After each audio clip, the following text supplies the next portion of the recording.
What is going on, Sales Dev Squad? Thank you guys for tuning in to another episode of the Sales Dev Squad podcast. It's your host, Mateo Elvira, here back with another episode. We have a very, very special guest on our podcast today, someone who's inspired me to continue creating content, to be the best salesperson that I possibly can. We'll be talking to the one, the only Scott Ingram, who is also the host of Sales Success Stories.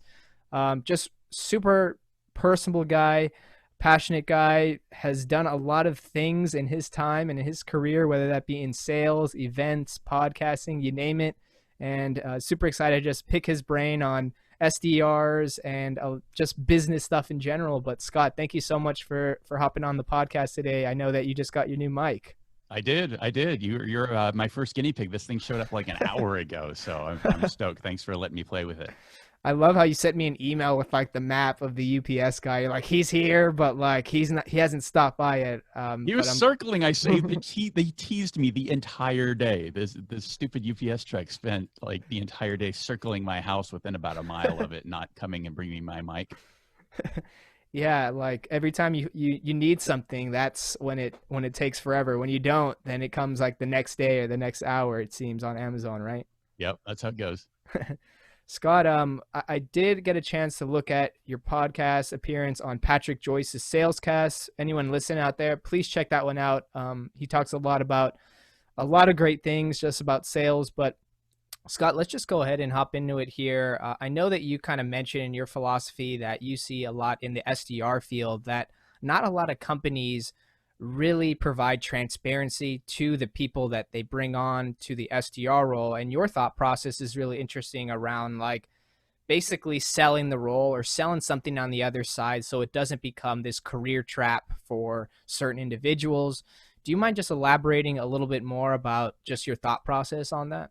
Yeah, for sure. And I've talked about this a couple of times where I think probably did a daily sales tip on it at some point, but this idea that it really is SDRs for some reason get treated as second-class citizens. But if you don't have meetings, if you don't have pipeline, sales aren't going to come out the other end, right? And I think, the creation of the SDR function has made a lot of AEs really lazy, right? Where they don't do that work anymore. And the challenge is I see too many companies really pigeonhole their SDRs. Right? Like, oh, you're only good at that. And they don't create really good career pathing because the challenge is prospecting is a critically important part of a sales process, but it's not the only part. And there's a lot more. And I see in a lot of times, there's just not enough education and process to help SDRs advance in their career and learn the rest of the sales process. So then when they make that transition to AE, number one, they actually have an opportunity to do it. And number two, when they get there, they have an opportunity to be successful and aren't being set up for failure. And so I just see a lot of things. There's not very many organizations that are really progressive in thinking about the whole person that's in that SDR role and thinking about, hey, yes, I want you to kind of pay your dues and do this work and get great at prospecting and spend probably 1 to 2 years in that role. 18 months seems to be the sweet spot from a lot of the conversations I've had. But through that process, you should be developing the skills that are going to allow you to grow into the AE role and be successful there. Mm-hmm. Now, is this more of a cultural mindset shift from a company leadership standpoint? Is it more about actually sitting down and saying, okay, if we want to build career paths for SDRs, what does that look like? What's required of that? And let's build training to support that. Is it a combination of both? Yeah, I think it's all the above. In this case, I think a lot of that culturally does come from the leader, but I'm also a huge believer in we as individuals have to own our own development, right? So I wouldn't sit back and go, oh, shoot, I work for the wrong company. My leadership isn't providing me the training and these opportunities. It's true. Forget that.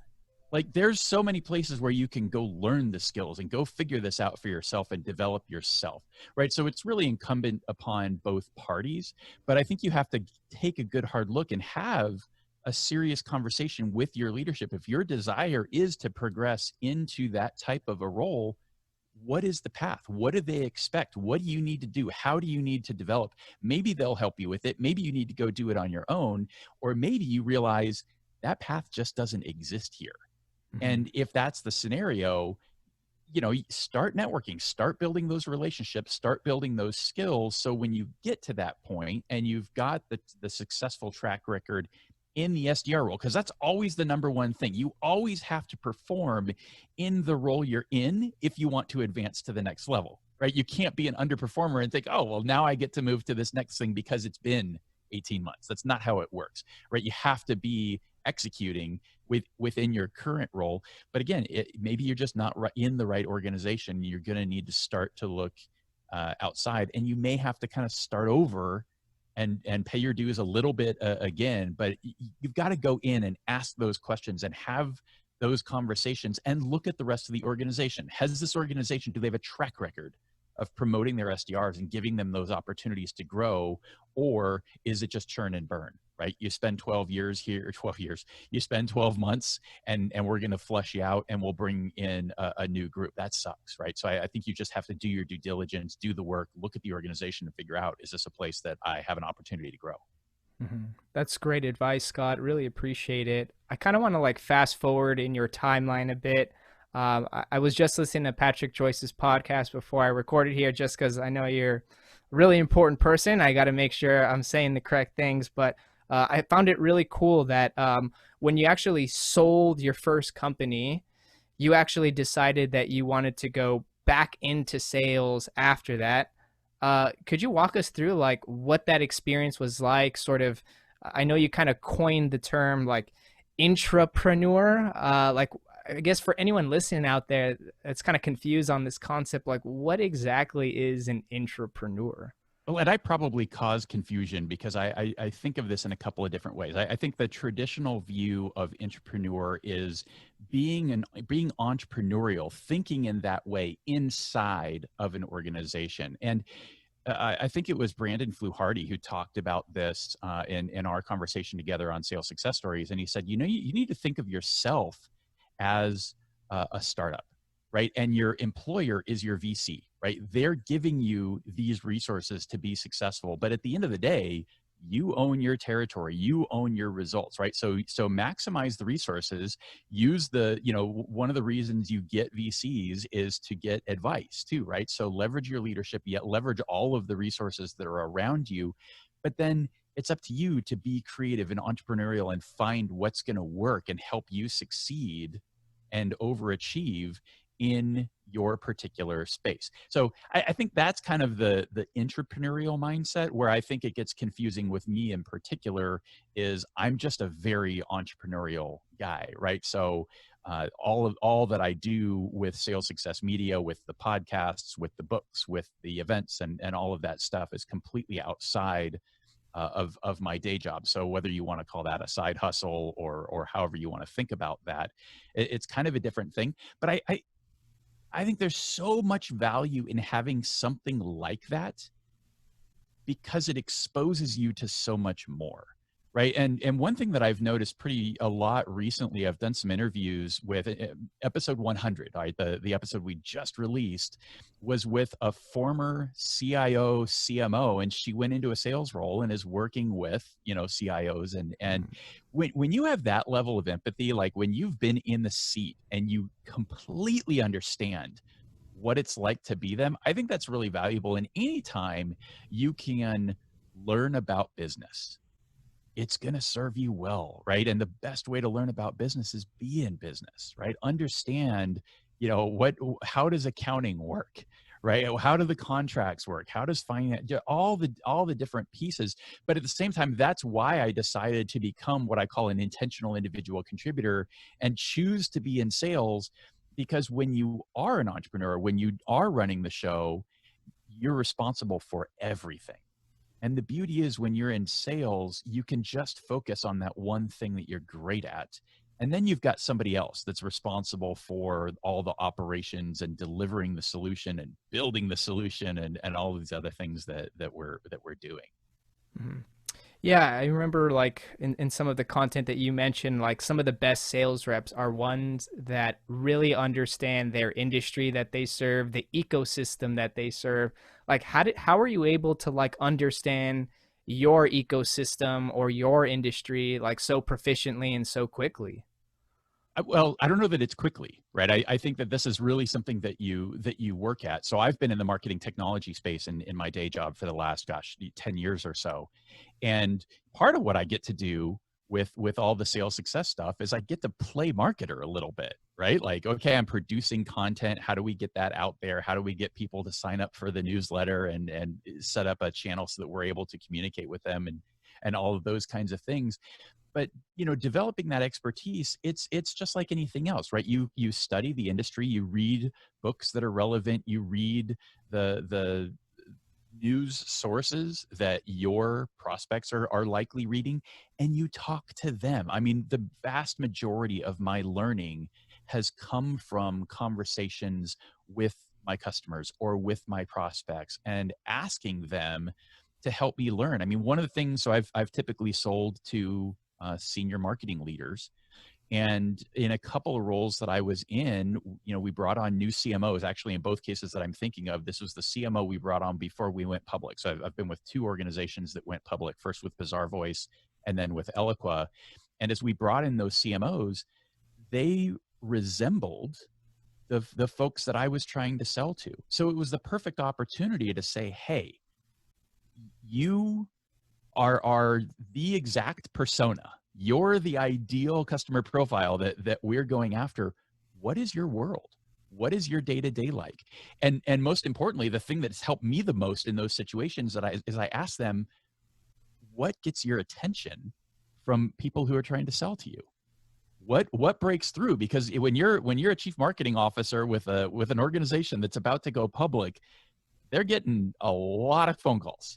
they're getting a lot of emails and all these kinds of things. So, it was really, really valuable for me to ask that question and just get inside their head a little bit and understand, how do I break through? What works for you? Because what works for them is very likely to work for others.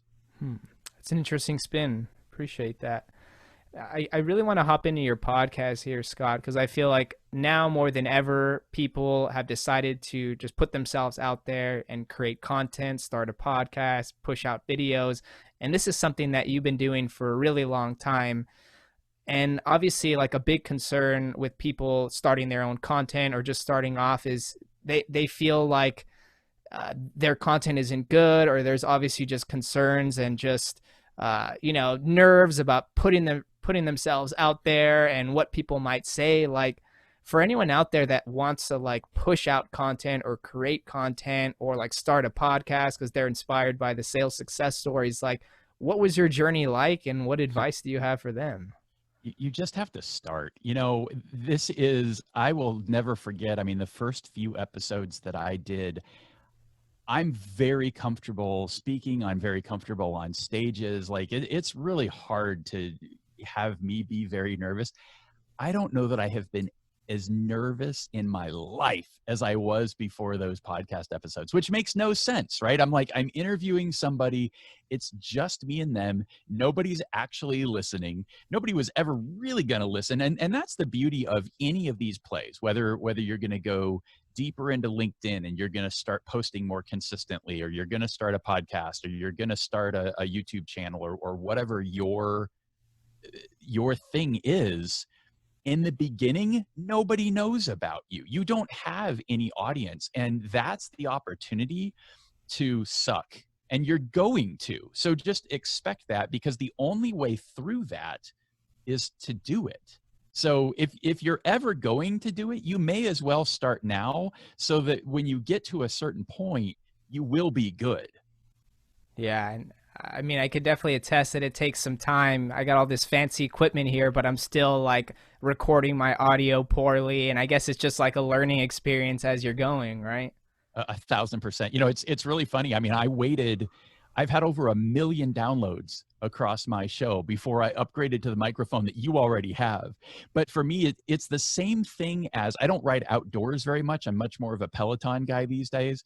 But when I ride a bike, I could spend $10,000 on the most amazing bike on the planet, but the thing that is going to make the biggest difference is the engine of that bike, and that's me. So the only thing I can do is improve that, right? The actual bike, the actual equipment, whatever the technology and the tools are, is kind of irrelevant if you can't make the most of it. Mhm. That's so true. You're the engine. It doesn't really matter about anything else about your equipment or what other people Yeah. say, as long as you have the guts to keep pushing content. Well, and that's true of like your tech stack too, right? If you're an SDR and your job is to reach out to folks and book meetings, you can have the greatest tech stack on the planet, but if you can't have a conversation, if you True. can't compel somebody to take that meeting, it's irrelevant. Hmm. Doesn't matter. You know, until you can make use of the phone, until you can make use of an email, all the other stuff is useless. Hmm. Scott, I know that you were like really big into like events, or I know you're still into like, building out events once this whole COVID thing washes over. But one thing that really stood out to me is that you really love the sales community. You find the sales community to be really unique in the fact that not only like are they money hungry, but they really want to make a difference and help people out that are, I guess, similar to them. I guess from your experience, like what makes the sales community a very unique community to be a part of? I think the biggest thing is this is one of the only ways where your personal growth and development and effectiveness has such an immediate impact on your earnings. And I tell people there's really no other role where if you get 10% better, I mean, in sales, you don't make 10% more money. You probably, there's accelerators going on. You're going to make it to President's Club. So if you get 10% better and can produce 10% more results, you're probably going to make 20 or 30% more money. That's not a thing anywhere else. So I think great salespeople, my people, the sales success community are those that understand that and are actively working to grow themselves. And what's great about our conversation, anybody listening to this, they're one of us. Otherwise they wouldn't be listening to it, right? So that's what I love about my shows and who it attracts.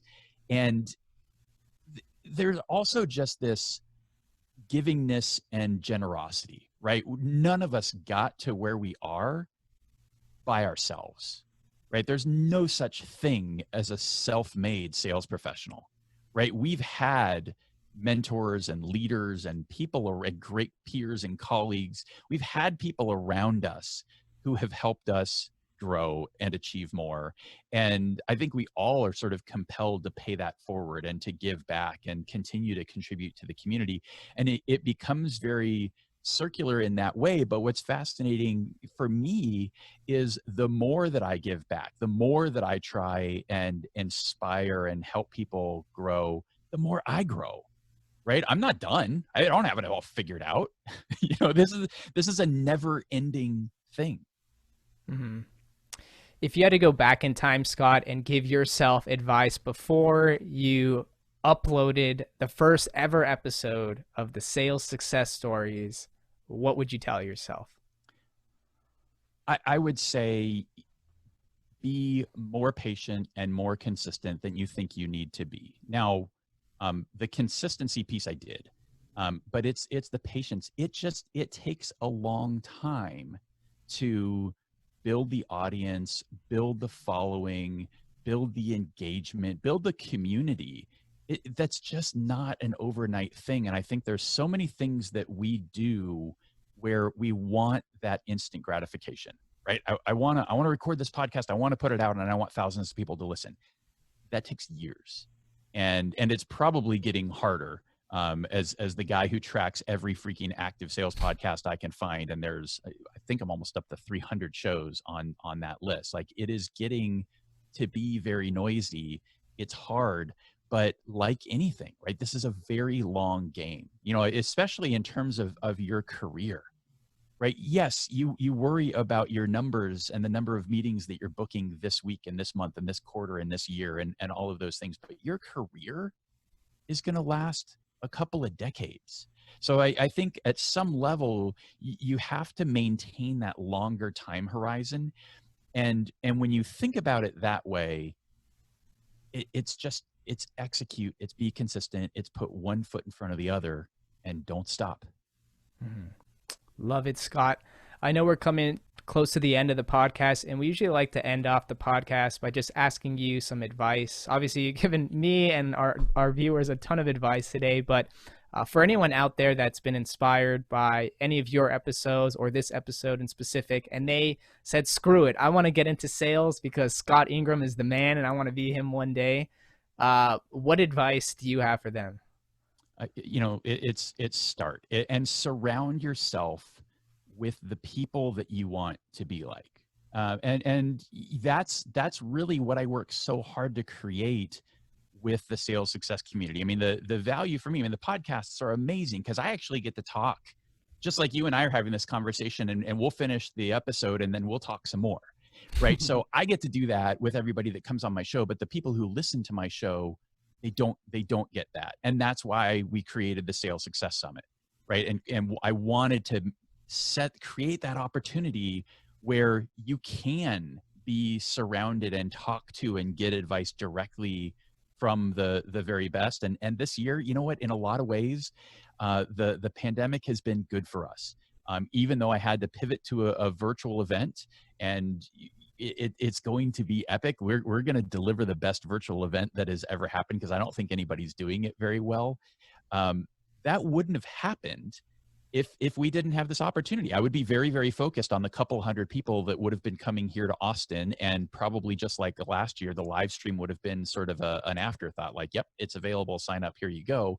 Now there's going to be a live stream experience, and we're working super hard to attract our people and create opportunities for them to connect and to build those mentoring relationships and surround themselves with those who are great and just like them are looking to grow and get to the next level. So my advice, very selfishly, but free to you, is go to top1summit.com and get signed up for the summit. It's happening October 12th and 13th. We'll be rolling out the details on the presentations here very, very shortly. And it's next level because all of this content very, very uniquely all comes from real sales performers who are at the top of their game right now, right? Not people who are, hey, I want to give keynote speeches and I wrote this book about sales and maybe were or weren't successful. We're only bringing those who are at the very top of their game to this. And for those that are in the SDR space, the first 3 presentations are all prospecting focused, right? It's because it all starts there. It's such an important topic. It's important for me because you always have to be developing pipeline. I don't care what your role is. Mm-hmm. Yeah, we'll definitely have a link to that down below. And I guess for anyone out there that would like to just reach you directly, Scott, where can they find you? Yeah, you can find everything. If you go to top1.fm, everything's linked up there. So hit me up on LinkedIn. You're welcome to email me. If you listen to this, send a note to Scott at top1.fm, and I'm happy to say hey. Awesome. Scott, thank you so much for dropping some knowledge for us today. We really appreciate it. And for anyone out there, please check out his podcast and his summit coming up. A lot of great stuff here. And Sales Dev Squad, thank you guys for tuning in to another episode. We will catch you guys on the next one.